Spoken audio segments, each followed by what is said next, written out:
Aham. Okay. Bom dia, hoje nós vamos começar mais uma reunião aqui da nefrologia. É a última do ano. A gente tem o prazer de receber novamente o Dr. Carlos Miguel, que já fez a apresentação da amiloidose, é o docente aqui da hematologia.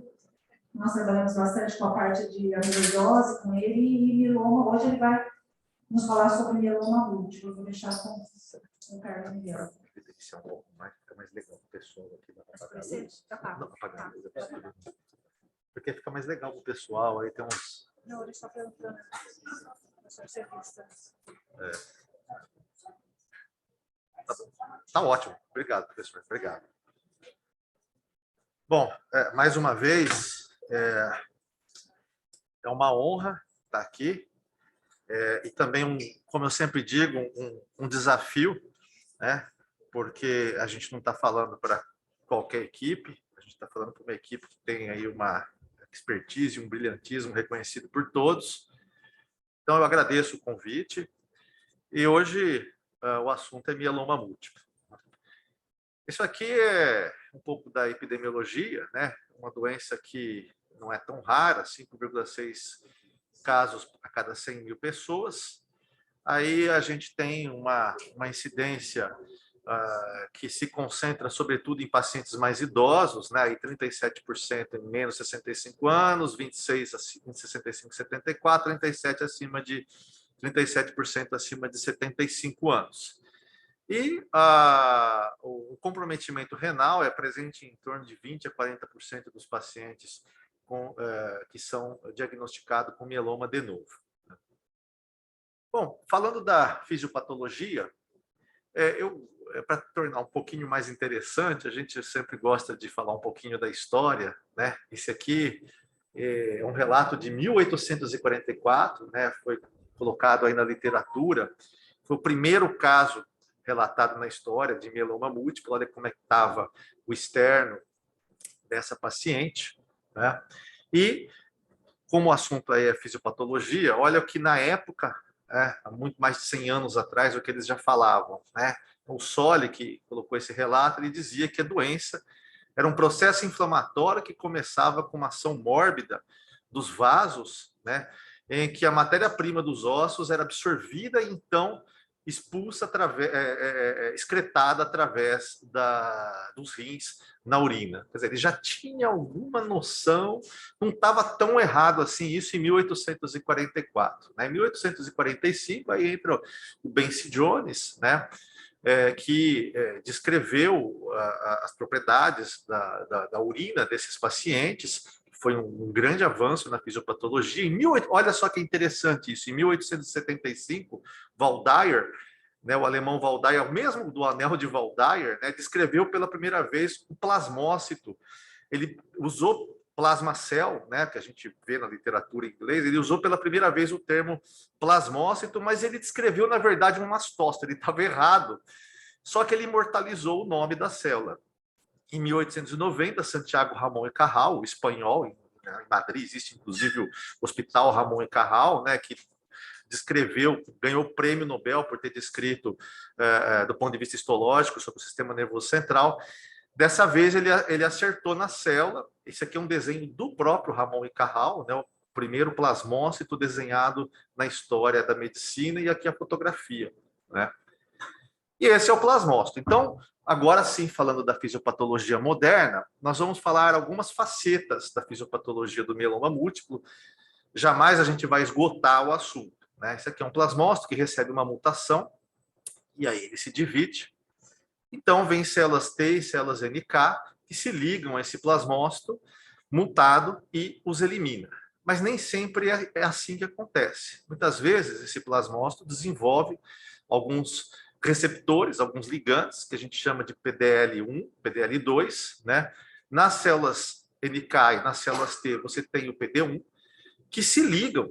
Então, ocorre o que nós chamamos de tolerância imunológica. Essas células são incapazes de eliminar esses plasmócitos, e aí eles aumentam, e nós temos, então, a gamopatia monoclonal de significado indeterminado. Então, para fazer o diagnóstico de gamopatia monoclonal de significado indeterminado, nós não temos critério para mieloma múltiplo, ou seja, não há mais de 10% de plasmócitos na medula óssea, né? Não temos também os famosos CRABs, né, que são as manifestações clínicas do mieloma múltiplo, nós vamos falar daqui a pouco, né? Então, só tem um pico monoclonal, esse pico tem que ser menos de 3 gramas, né? E isso é relevante do ponto de vista clínico, né? Que, olha, não é tão raro acontecer isso. Toda a população entre 50 e 59 anos, nós temos 1,7% de gamopatia monoclonal de significado determinado. Acima de 80 anos, olha só, 6,6% de toda a população acima de 80 anos tem a chamada MGUS, né? E aí essas células continuam se dividindo, né? Sem a efetividade das células T e NK. E aí nós temos, então, o mieloma smoldering. O mieloma smoldering, você tem critérios para mieloma múltiplo, ou seja, você tem mais de 10% de plasmócitos na medula óssea, né? Só que você não tem os ditos CRABs, C de hypercalcemia, R de renal failure, anemia e B de bone lesions, né? Então, smoldering, do inglês, que é cozinhando em fogo lento, né? Você tem critério para diagnóstico de mieloma, mas não tem lesões de órgão-alvo, portanto, ainda o standard of care é não tratar, apenas observar. E é importante diferenciar o smoldering do mieloma múltiplo, né? A progressão para mieloma múltiplo, é importante diferenciar o smoldering da MGUS, porque a progressão é diferente. Olha aqui, a progressão para mieloma múltiplo em 20, 25 anos da gamopatia monoclonal de significado indeterminado, e aqui a progressão do smolder, quer dizer, o prognóstico do smolder é muito diferente da gamopatia monoclonal de significado indeterminado. E aí essas células continuam se dividindo, né? E aí nós temos o mieloma com CRABs, né? Que são os sinais clínicos, né? C de hipercalcemia, insuficiência renal, anemia e lesões ósseas, né? Bom, e a progressão ainda pode ser mais dramática. Nós temos, inclusive, casos de mieloma com lesões extramedulares. Eu já vi mieloma invadir plasmocitoma no fígado, até uma fase final, que é a fase de leucemização, ou seja, o surgimento... Está tendo algum problema? Está travado no primeiro slide ainda. Está travado no primeiro slide? Interrompeu o compartilhamento de compartilhar. Ah, puxa, desculpe. Interromper o compartilhamento.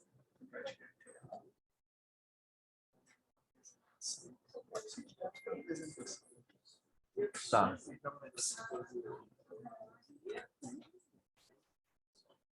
Aqui, né?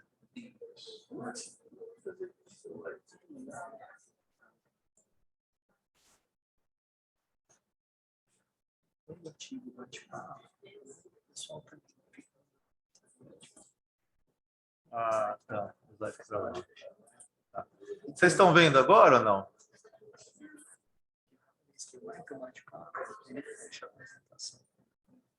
Ah, eu fui para o bate-papo e fechei. Tem que fazer tudo de novo, então? Oh, meu Deus, é verdade. Ok. Agora tá ok? Só não entra no bate-papo. Ah, tá bom. Ok. Então, tá bom. Então, nós temos umas situações assim mais dramáticas, né? A estabilidade genômica importante, principalmente com o aparecimento aí do defeito no TP53, né? Que é o guardião do nosso genoma, e cariótipos complexos, até a situação mais extrema, que é a leucemização. Você começa a ter plasmócitos no sangue periférico, né? O conceito de mieloma múltiplo leucemizado ou leucemia plasmacítica. Algum problema? Ah, o pico, tá.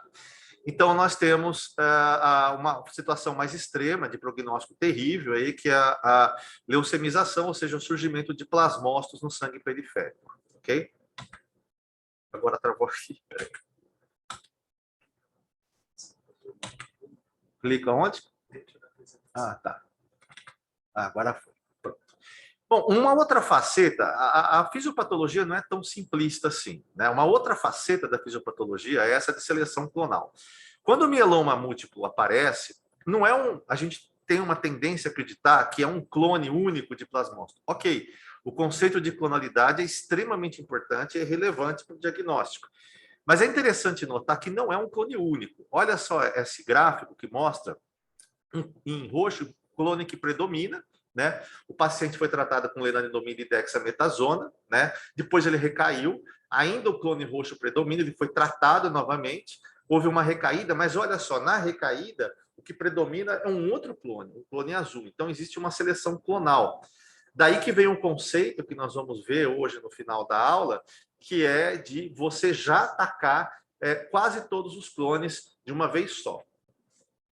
Também não é tão simplista assim a fisiopatologia. Nós temos aqui uma outra face da fisiopatologia que é dependente da interação entre o plasmócito, né, que vocês veem aqui, e o estroma na medula óssea. Essa interação, né, entre esses receptores provoca um aumento de interleucina 6, um aumento da angiogênese, né, com ganho de sobrevida desses plasmócitos, e além disso, um aumento de rank-L que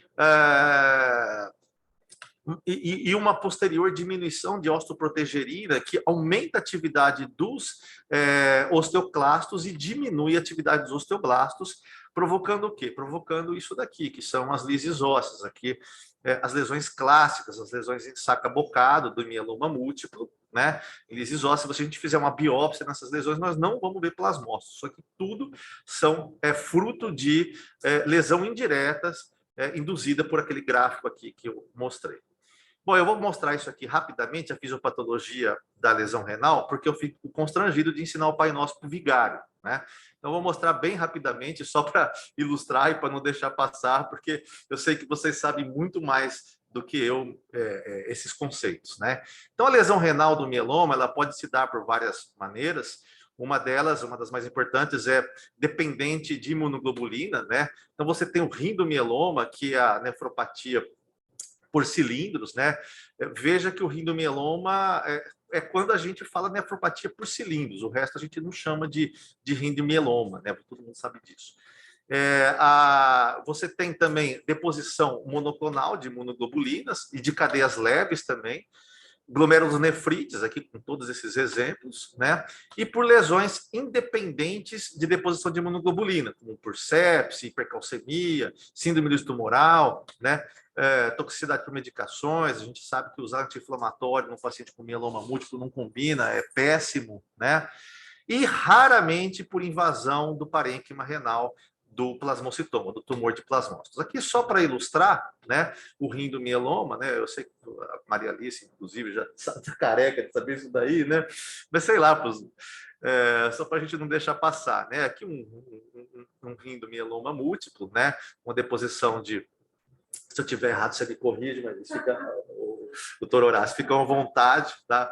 Eu sei que você sabe muito mais do que eu isso daqui, né? Aqui a deposição dos cristais, né? E aqui a visão na microscopia eletrônica, aqui uma imunofluorescência com uma restrição para a cadeia capa, cadeia leve de imunoglobulina capa, e aqui no coronada para cadeias lâmbidas, né? Bom, então, vamos falar sobre o diagnóstico, né, sobre os critérios de diagnóstico do mieloma múltiplo. Veja que eu falei sobre a fisiopatologia, está longe de esgotar, né, a fisiopatologia ainda é muito mais complexa do que isso, a gente só mostrou algumas facetas da fisiopatologia. Para o diagnóstico do mieloma múltiplo, primeiro é interessante, eu sei que eu já falei isso, mas vamos falar um pouco de maneira mais detalhada a diferença entre gamopatia monoclonal de significado indeterminado, smolder e mieloma múltiplo, né? Então, a gamopatia monoclonal de significado indeterminado, a gente não pode ter critério para mieloma múltiplo e nem tem também os chamados CRABs, né, que são as lesões de órgão-alvo. É interessante notar alguns detalhes, pessoal. Olha, algumas pegadinhas aqui. Tem que ter menos de 10% de plasmócitos monoclonais e a imunoglobulina monoclonal não pode estar acima de 3 gramas. Ó, uma pegadinha boa para vocês aí. Acima de 3 gramas não de componente monoclonal não é mais MGUS, não é mais gamopatia monoclonal de significado determinado. Ou estou diante de um mieloma clássico ou estou diante de um mieloma do tipo smoldering, né? O smoldering, você tem critério para mieloma múltiplo e não tem os chamados CRABs, que são as lesões de órgão-alvo. Então, ou você tem mais de 10% de plasmócitos e menos de 60%, outra pegadinha para vocês, mais de 60% já não é mais smoldering, né? Ou você tem uma imunoglobulina, que não pode ser IgM, ou IgG, ou IgA, porque se for IgM, você tem que pensar em Waldenstrom, né? Mais de 3 gramas. E o mieloma múltiplo clássico, né? Que além do critério para mieloma, tem as lesões de órgão-alvo, né? Então, não é qualquer lesão, né? Então, é a hipercalcemia, que insuficiência renal, mais de 2 miligramas de creatinina, ou menos de 40 de clearance. Anemia não é qualquer anemia, ou hemoglobina menor do que 10, ou uma queda de 2 gramas da hemoglobina basal do paciente. E aí vem a questão das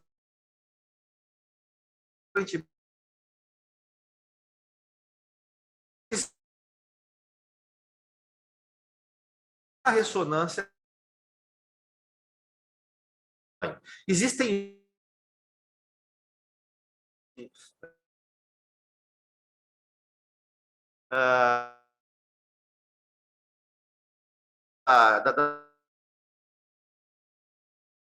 nós temos aqui, né, uma razão de free light envolvida sobre não envolvida maior, muito aumentada, sendo que a envolvida é maior que 100, já é um critério de manifestação clínica, né? Então tem todos esses detalhes, não é tão simples. Agora, um outro detalhe que é importante a gente saber é o conceito do plasmostoma solitário, que isso muda radicalmente o tratamento. O plasmostoma solitário nada mais é do que um tumor de plasmócitos localizado. Não pode ter mais lesões ósseas em outros lugares, não pode ter comprometimento renal causado pelo mieloma, não pode ter hipercalcemia, não pode ter anemia causada por mieloma. Você pode até ter anemia, mas se tiver outra causa, por exemplo, uma anemia ferropriva, alguma outra causa aí, tudo bem. Existe o plasmocitoma solitário com comprometimento de medula. Quando você tem o plasmocitoma, você tem tumor no osso e menos de 10% de plasmócito. Qual que é a importância clínica da gente reconhecer se é ou não um plasmocitoma solitário? No plasmocitoma solitário, você não faz tratamento sistêmico com quimioterapia. Você faz só radioterapia e o paciente tem chance de cura, né? Embora haja um conceito, e isso a gente vê na prática, que o plasmocitoma solitário, quando tem invasão intramedular, ele tem um prognóstico pior, ou seja, mais para frente ele acaba evoluindo para mieloma múltiplo, né? Na maioria das vezes. Quando ele é extramedular, por exemplo, eu tenho um caso no consultório que tem um plasmocitoma solitário em retrofaringe. A gente fez radioterapia, não tinha nada fora dali, e o paciente já está em 5 anos em remissão. Então, aí o prognóstico é melhor. Bom, aí vem o estadiamento do mieloma múltiplo. Esse é o estadiamento mais moderno que existe hoje, né? O do Rie-Salma a gente nem fala mais desse estadiamento, é super antigo, a gente não usa mais. Esse estadiamento é o seguinte: estadio 1 é uma albumina maior que 3,5, uma beta-2 microglobulina menor que 3,5, né? E a citogenética, hoje a gente usa a citogenética para estadiar mieloma múltiplo, né? Sem alterações de risco, eu vou falar quais são, e um DHL normal. Eu já vou para o estádio 3, porque o estádio 2 é a exclusão, não é nenhum nem 3. O estádio 3 é uma beta-2 microglobulina maior que 5,5, ou um DHL aumentado, já estádio 3, ou alteração citogenética de risco, né?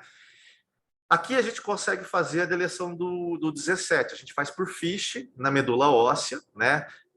Isso é presente mais ou menos em 10% dos mielomas múltiplos, e quando é presente essa deleção do 17, o prognóstico é muito pior, ele responde pobremente à quimioterapia, responde muito melhor aos agentes que não são quimioterápicos. O estádio 2 é que não é nenhum nem 3. E agora vamos ao tratamento, né? Bom, eu vou começar o tratamento com um caso clínico. É uma paciente de 39 anos, que tinha múltiplas fraturas, incapacidade de deambular e dor óssea excruciante.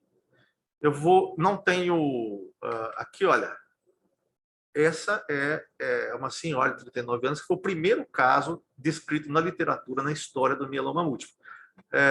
Não tinha como fotografar na época, eles fizeram o desenho da paciente. Olha como a paciente se encontrava, né? E aqui foi aquele externo que eu mostrei para você. Na época era tudo desenho, né? E como que ela foi tratada? Na época ela foi tratada com ruibarbo e pele de laranja, e depois fazendo uma pesquisa mais minuciosa com opioides. Naquela época já tinha opioide também, né? Então, e aí? Depois houve o uretano. Eu gosto de falar um pouquinho da história. Olha, só uma curiosidade, como que eram os casos eram colocados na literatura. Isso em 1847, né? Parecia que pegaram uma régua, né, e fizeram. Provavelmente deve ter sido feito assim mesmo. Depois o melfalã, olha como o melfalã que a gente usa até hoje, olha como é uma droga velha, 1958. Né? O primeiro nome do melfalã era sarcolisina. Os russos que publicaram pela primeira vez um estudo, foi em Moscou, sobre o melfalã. E o melfalã a gente usa até hoje no mieloma múltiplo quimioterápico, é um agente alquilante, né? Esse foi o primeiro estudo com vários pacientes com melfalã. O Alexanian, que é o Raymond Alexanian, que é um americano, né? Publicou na Blood em 1968. Olha só, ele publicou pela primeira vez que era interessante associar o melfalã com prednisona.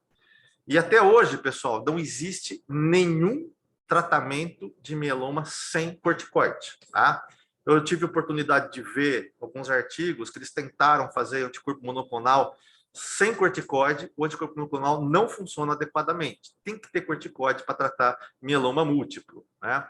Então, esse imortalizou melfalã e prednisona, né, em 1968, publicado na Blood. E depois, o próximo passo só foi dado em 1999, com a talidomida. A história da talidomida é muito interessante. Esse é o Bart Barlog, que é um americano também, que tinha um paciente muito ilustre com mieloma múltiplo, que a esposa era uma advogada. Ele é um paciente terminal com mieloma, a esposa era uma advogada, e a esposa resolveu ler tudo que tinha na literatura, que não era muita coisa, né?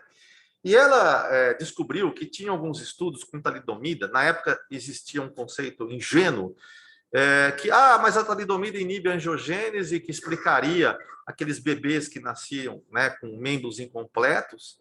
E por que não fazer talidomida nos tumores? Então, tinha alguns resultados aí um pouco animadores. Ela pediu que fizesse talidomida no marido dela. Como todo mundo sabe, a talidomida implica em um risco aí, uma história escandalosa e lamentável, né, na história da medicina. Então, houve uma resistência muito grande do Barlog, e ela insistiu, falou: meu marido é um paciente terminal, ele não tem o que perder, né?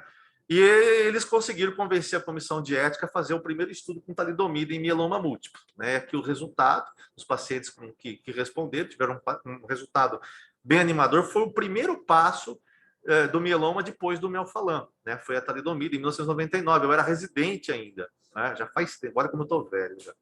E aí, esse paciente particularmente morreu quando eles publicaram no New England, em 1999. No final do artigo, eles agradecem ao paciente. Foi um marco muito interessante na história do mieloma múltiplo.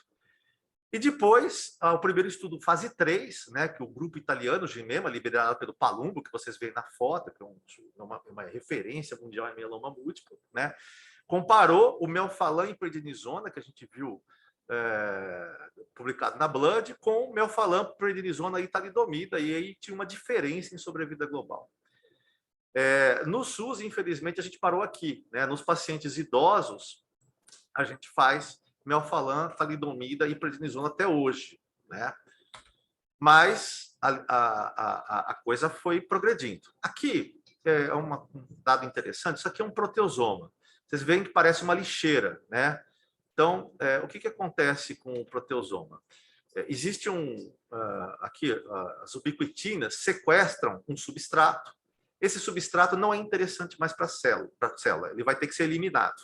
Sequestram e ele é jogado, literalmente a tampa dessa lixeira é aberta, esse substrato é jogado para dentro dessa lixeira, depois ele é degradado, né, em vários oligopeptídeos que serão depois reutilizados pela célula. Então, a célula tem essa, entre aspas, né, essa consciência aí de reciclar. Esse é o sistema de proteosomas. O que acontece com a talidomida, que a gente chama também dos imunomoduladores, né? Então, aqui está aquela ubiquitina, tem a talidomida aqui, que se liga a uma substância chamada cereblon, né?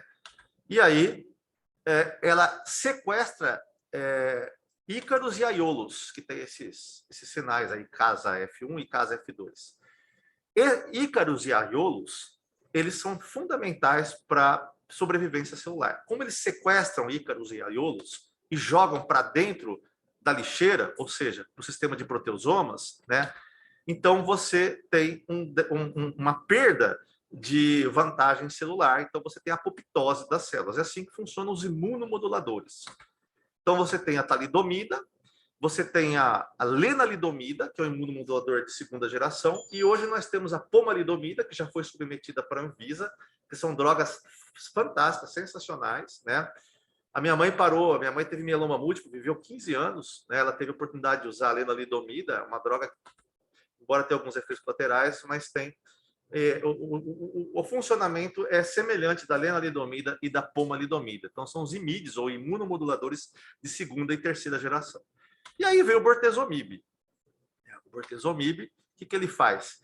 Ele faz um efeito contrário. Ele tampa a lixeira e a lixeira fica emperrada. Então, tudo que é ruim para a célula, né? Tudo que é ruim para a célula não consegue ser destruído pela lixeira. Você fala, mas e as células boas? Por isso que tem os efeitos adversos. Mas a vantagem do bortezomib é que o sistema de proteosoma ele está ativo de maneira muito mais dramática nos plasmócitos. Essa que está aí, que está o fio da meada da importância dos proteosomas no mieloma múltiplo, né? Então, acumula-se substâncias indesejáveis. E aqui foi o primeiro estudo fase 3, que é o estudo APEX, né? Aqui o Paul Richardson, que é do Dana-Farber de Harvard, de Jesus San Miguel da Espanha, é um estudo comparando dexametasona e bortezomib com dexametasona em pacientes refratários. Olha a diferença em sobrevida global. Esse estudo imortalizou o bortezomib. Então, o bortezomib é um inibidor de proteosomas, é uma outra classe, né? Então, nós já falamos do melphalan, já falamos dos imunomoduladores, agora é o bortezomib. Depois temos o carfilzomib, que é também um inibidor de proteosomas, que se liga de maneira covalente e não desliga mais da lixeira, então ele é muito mais tóxico também. E também agora temos o inibidor de proteosomas oral, que é o ixazomib, né? E assim a gente vai progredindo. E aí, eu acho que isso daqui é assim uma das coisas que mudou, uma das drogas que mudou a história do mieloma múltiplo, que é o anticorpo monoclonal, né? A gente já falou dele na aula de amiloidose, mas vale a pena recordar, o daratumumab é um anticorpo monoclonal anti-CD38. O CD38 ele é expresso nos plasmócitos. Então, ele mata plasmócitos, né, através de citotoxicidade celular, dependente de anticorpo, dependente de comprimento, dependente de macrófagos, induz a apoptose direta nos plasmócitos também. Essa aqui é a estrela Sirius, né? Então agora os estudos com daratumumab são inspirados na cosmologia, né? Então tem um lado romântico do mieloma múltiplo, né? Então o estudo Sirius, aqui mais uma vez o Paul Richardson do pessoal de Harvard, né? E aqui eram pacientes, olha, refratário a ambos, inibidor de proteosoma e imunomoduladores. Aqui 95% era refratário a tudo. E aqui teve uma resposta bastante, é um estudo fase 1 para 2, teve uma resposta bastante interessante. E aí nós temos, então, o CASTOR, que foi o primeiro estudo fase 3, usando o daratumumab em pacientes com mieloma múltiplo, né? Então, de um lado, você tinha lenalidomida, você tinha bortezomib e dexametasona, né? Que até então era standard of care nos pacientes refratários. E do outro lado, bortezomib, dexametasona e daratumumab. Olha a diferença, né, em termos de sobrevida livre de progressão, né? E pela primeira vez a gente ouvia falar de doença residual mínima no mieloma múltiplo, né? Então, no grupo do daratumumab, quando se fazia citometria de fluxo da medula óssea, você via em roxo aqui no grupo do daratumumab, em alaranjado no grupo que fazia só Velcade e dexametasona. Olha a diferença, você tinha muito mais negativação, quer dizer, a hora que você colhia a medula óssea e fazia citometria de fluxo, você não via mais vestígios de células do mieloma múltiplo na medula óssea, de uma maneira muito mais sensível. E esse também é o estudo Pollux, que comparou lenalidomida e dexametasona no braço e outro braço, lenalidomida e dexametasona, e daratumumab, também um ganho de sobrevida livre de progressão, e mais uma vez uma diferença dramática em termos de doença residual mínima. Aqui já dava esperança de cura para esses pacientes com mieloma múltiplo, né? Então, o grande sacada aí, o grande progresso é a doença residual mínima negativa, ou seja, você eliminar todo e qualquer clone de plasmócitos. Isso foi visto através da citometria de fluxo, eu repito, né? Aqui o lado romântico desses estudos, né? Então eu mostrei o estudo Castor e o estudo Pollux, né? Que Castor e Pollux, reza a lenda grega, né? Que Pollux tinha imortalidade, Castor não conseguia, e aí apelaram para Deus, para seres iguais, então Deus fez, o Zeus, né? Zeus fez aí as duas estrelas, Castor e Pollux, né? Ilustrando aqui esses dois estudos. Esse aqui é a constelação de Andrômeda, né? A constelação de Andrômeda, alguém olhou para o céu e falou assim, por que não colocar isso em primeira linha? Né? Por que não já começar a eliminando todos aqueles clones de plasmócitos? Né? Então, aqui é o estudo Andrômeda, né? Um estudo multicêncrico, esses caras aí são sensacionais, eu os admiro profundamente. E aqui, olha, então, num braço, Velcade, melphalan e prednisona, para pacientes que não iam para transplante, né? E no outro braço, Velcade, melphalan e prednisona em daratumumab em primeira linha, né? E aqui, olha, a diferença em termos de sobrevida global foi bastante dramática. Veja que agora nós estamos comparando com Velcade, né? E também diferença em termos de sobrevida global, né?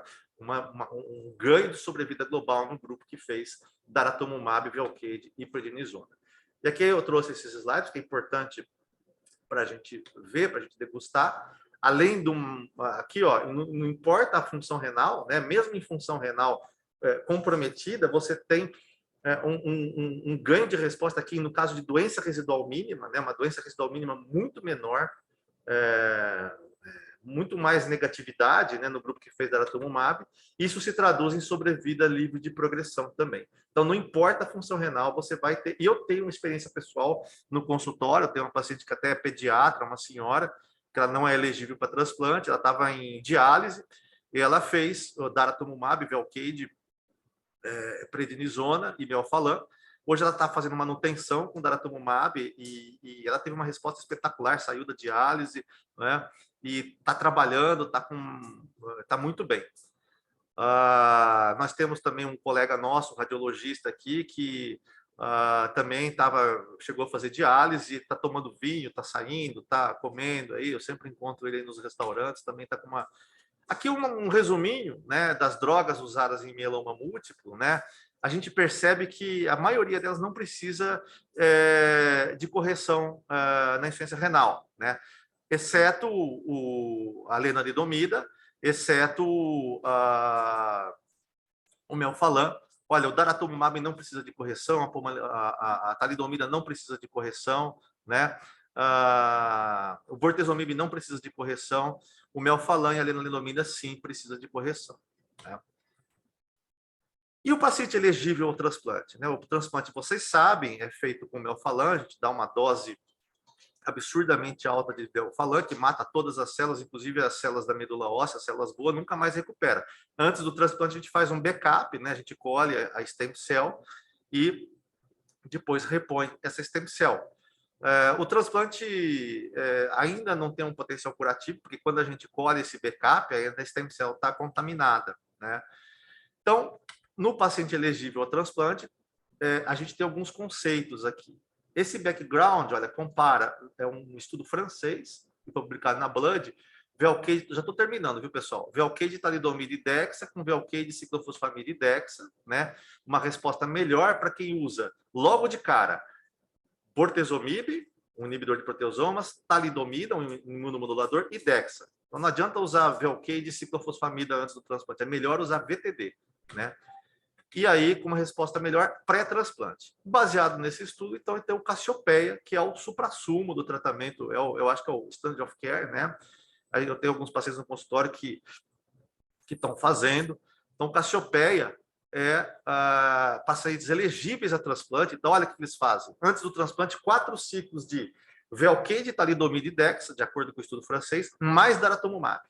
No outro braço, eles não colocavam daratumumab. Fazia o transplante, consolidação com mais 2 ciclos, ou Dara-VTD, ou sem o daratumumab. Depois eles randomizavam entre terapia expectante ou manutenção com daratumumab, né? Aqui um resuminho das drogas, né? Só para vocês verem. Então, a sobrevida livre de progressão muito maior no grupo que fez o daratumumab, né? Existe a possibilidade desses pacientes estarem curados, já se fala em cura operacional, ainda ninguém sabe, né? Ainda não está bem estabelecida a questão da cura para o transplante de medula no mieloma múltiplo. Aqui uma vantagem em quase todos os aspectos, né? Nesse forest plot aqui, no pessoal que fez, no grupo que fez daratumumab, uma tendência a ganho de sobrevida global. Então, a ideia desses novos estudos é usar 4 drogas logo no começo, fazer o transplante, uma consolidação e manutenção. Ou seja, você pegar logo de cara todos os clones, né? E para a gente terminar, aqui um contraste. Em 1844, primeira paciente com mieloma múltiplo, que foi tratado com pele de laranja e ruibarbo e opioides. E aqui a gente vê a constelação de Cassiopeia, né? Que hoje é o standard of care, onde a gente faz essas drogas. Hoje é muito comum um paciente com mieloma múltiplo sobreviver 15, 20 anos. A minha mãe mesmo sobreviveu 15 anos, né? E eu acho que a história do mieloma múltiplo teve uma mudança assim, muito radical. Isso não é conversa para boi dormindo. Eu agradeço a atenção de vocês e a gente fica aberto aí para discussão.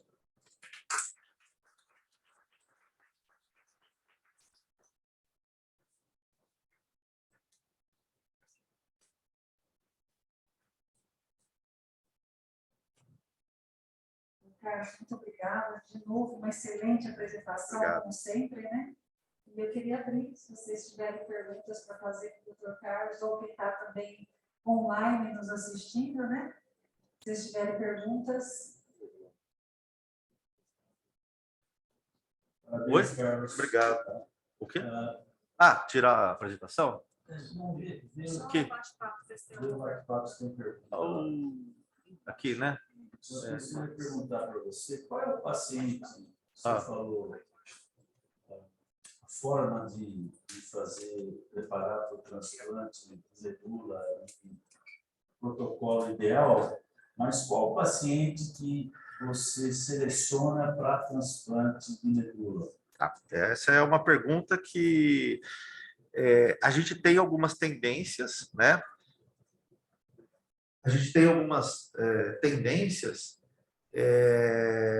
mas ainda nós não temos uma resposta definitiva. A tendência é a seguinte: pacientes com menos de 65 anos, sem comorbidades, né? E olha, não importa a função renal, não. A gente pode transplantar paciente até em diálise, né? Só que diminui a dose do melphalan, em vez de fazer 200, faz 140. A gente tem uma tendência a considerá-lo para o transplante. Pacientes acima de 70 anos, hoje a tendência é não considerar mais para transplante, porque você tem essas drogas novas. Não vale a pena a gente colocar o paciente em risco. Entre 65 e 70 anos, aí tem aqueles scores de comorbidade, a gente avalia função renal, função cardíaca, né? Preferência do paciente, a gente discute com o paciente, né?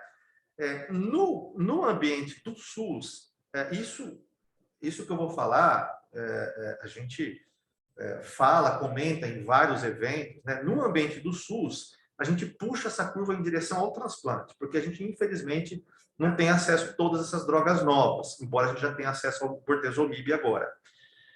No ambiente do convênio, a gente tem uma tendência a fazer mais para baixo de 65 anos e oferecer o tratamento com essas drogas novas, né?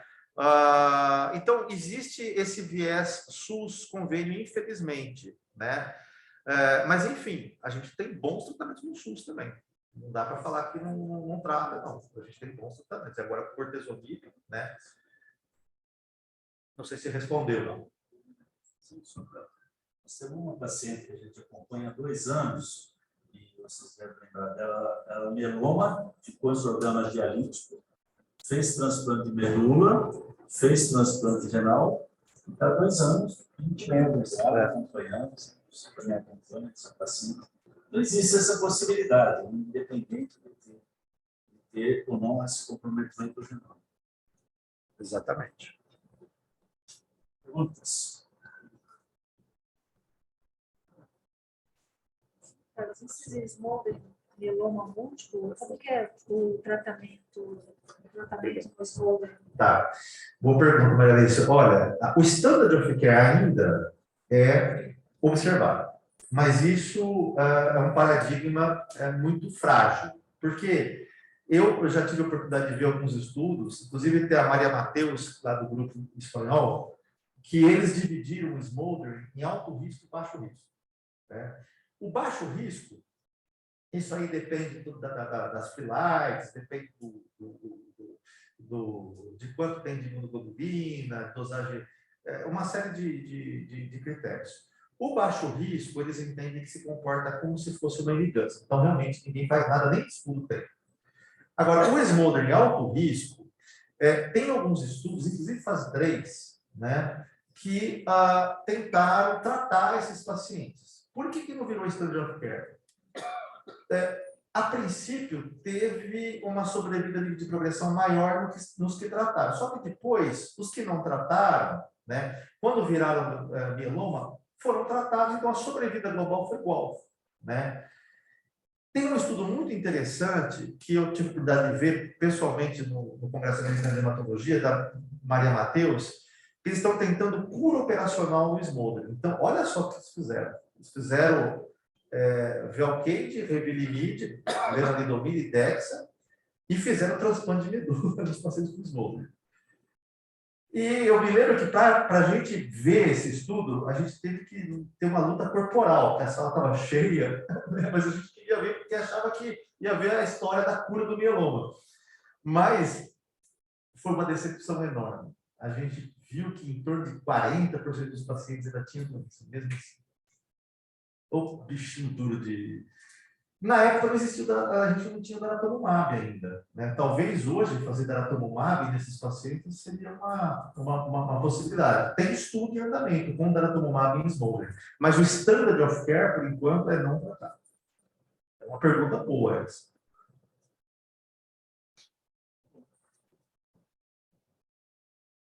Mais alguma pergunta? Alguém mais? Então, novamente, eu gostaria de agradecer o Dr. Carlos Miguel, que participou assim, ativamente das nossas reuniões, a todos que estão participando, seja online, seja presencialmente, todos agradecer, que foi mais um ano produtivo, um ano cheio de... A gente encerra novamente com um brilhantíssimo Dr. Carlos Miguel. Então, agradecer a presença de todos, a presença online ou não, esperamos que o ano que vem a gente possa recomeçar de novo, com mais energia, cheio de coisas novas, né, novidades, poder trazer o senhor novamente conosco. E um bom Natal para todos, né, e que todos que estão conosco online todo esse ano, né, sempre presente. Aí, doutor Edson, está sempre presente nas nossas reuniões, né, e todos que participaram, geralmente a doutora Kelly também está presente. E muito obrigada a todos vocês, que tenhamos um excelente começo de ano. Queria agradecer mais uma vez o convite, né? Sendo repetitivo, é uma honra e uma responsabilidade muito grande dar aula para vocês. Um desafio.